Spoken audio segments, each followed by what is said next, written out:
যেন আমরা হারিয়ে না যাই। এই দেশে একজন নাগরিক হিসাবে আমরা যেন বেঁচে থাকতে পারি। আমরা হারিয়ে যেতে চাই না। আমরা সকলে মিলে লাল সবুজের পতাকার তলে দীর্ঘদিন ধরে আমরা থাকতে চাই।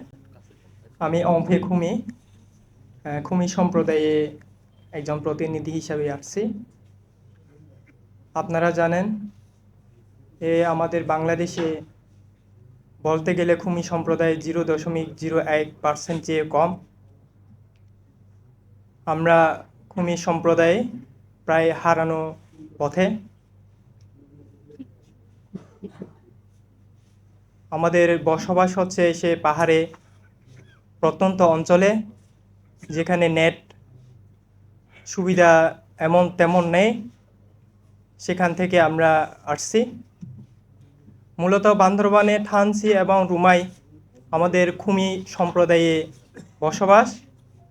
আমরা এইসব পার্বত্য অঞ্চলের চুক্তি বিষয়ে আমরা তেমন আমাদের ধারণা নেই, কারণ আমরা শুধু সকাল হলে কাজ করতে যাই, জুমে কাজ করতে যাই, তারপরে আসি। আমরা শুধু জানি কর্ম করলে ভাত মিলবে, না করলে মিলবে না, সেটাই জানি। তাই আমি বলতে চাই,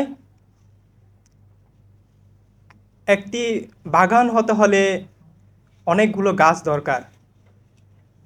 একটি বটবৃক্ষ গাছ দিয়ে একটা বাগান হয় না, সেখানে বিভিন্ন ধরনের ছোট ছোট ফুলের গাছ থাকতে হয়।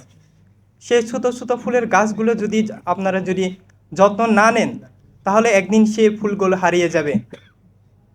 ঠিক বাগানের সৌন্দর্য হারিয়ে যাবে। ঠিক তেমনি বাংলাদেশে আমাদের যারা খুমি জাতি আছি, ছোট ছোট সম্প্রদায় জাতি আছি, তাদেরকে আপনারা নজরে না রাখেন, তাহলে এমন একদিন দেখবেন শুধু আপনারা বইয়ে নামগুলো দেখতে পারবেন, কিন্তু বাস্তবে মানুষ আর খুঁজে পাওয়া যাবে না। তাই আমার দেখা পর্যন্ত সরকার অথবা যে কোনো প্রতিষ্ঠান থেকে আমাদের খুমি সম্প্রদায়ের জন্য শিক্ষা প্রতিষ্ঠান অথবা ধর্মীয় প্রতিষ্ঠান বাস্তবায়ন করেছে এমন দেখতে পাইনি। তাই আমরা এইসব শান্তি চুক্তি বিষয়গুলো আমাদের